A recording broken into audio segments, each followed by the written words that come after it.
First question என்ன பார்க்க போறோம். இந்த மாதிரி சம்ஸ்லாம் நான் நம்மளோட சேனல்ஸ்லயே போட்டிருப்பேன். ஒரு 2 வீடியோ போட்டிருப்போம். அதுல இருந்து ஒரு क्वेश्चनே கேட்டிருக்காங்க பாருங்க. பின்வரும் எழுத்துக்களில் வலதுபுறத்தில் இருந்து 17வது எழுத்தின் வலதுபுறத்தின் 8வது எழுத்து என்ன அப்படின்னு கொடுத்திருக்காங்க. இந்த ஒரு ஸ்டேட்மெண்ட் இதோட வலதுபுறத்துல இருந்து 17வது இடத்துலயும் நம்ம அந்த 17வது இடத்துக்கு வந்திருக்கோம் இல்லையா, அதுல இருந்து அகைன் வலதுபுறத்துல இருந்து 8வது எழுத்து என்ன அப்படின்னு கேட்டிருக்காங்க. சோ இந்த சைடு இருந்து 17 எப்பவுமே நமக்கு தான் பாத்துக்கணும் லெஃப்ட் எது ரைட் எது அப்படின்னு சொல்லிட்டு. சோ இது லெஃப்ட் அது ரைட்ன்றப்போ சோ அப்ப அங்க இருந்து 17வது பிளேஸ்ல என்ன இருக்குன்னு பார்க்கணும். 1 2 3 4 5 6 7 8 9 10 11 12 13 14 15 16 17 இல்லையா. சோ ஜே தான் 17வது இடத்துல இருக்கு. ஓகேவா.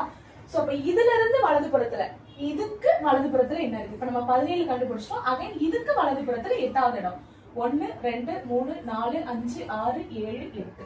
சோ 6 தான் இதோட ஆன்சர். இதோட ஆன்சர் வந்து 6.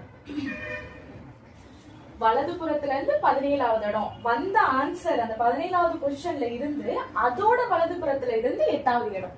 சோ இப்ப கண்டுபிடிச்சது ஜே, அதுல இருந்து 8வது இடத்துல 6 இருக்கு. சோ 6 தான் ஆன்சர். தேங்க்யூ.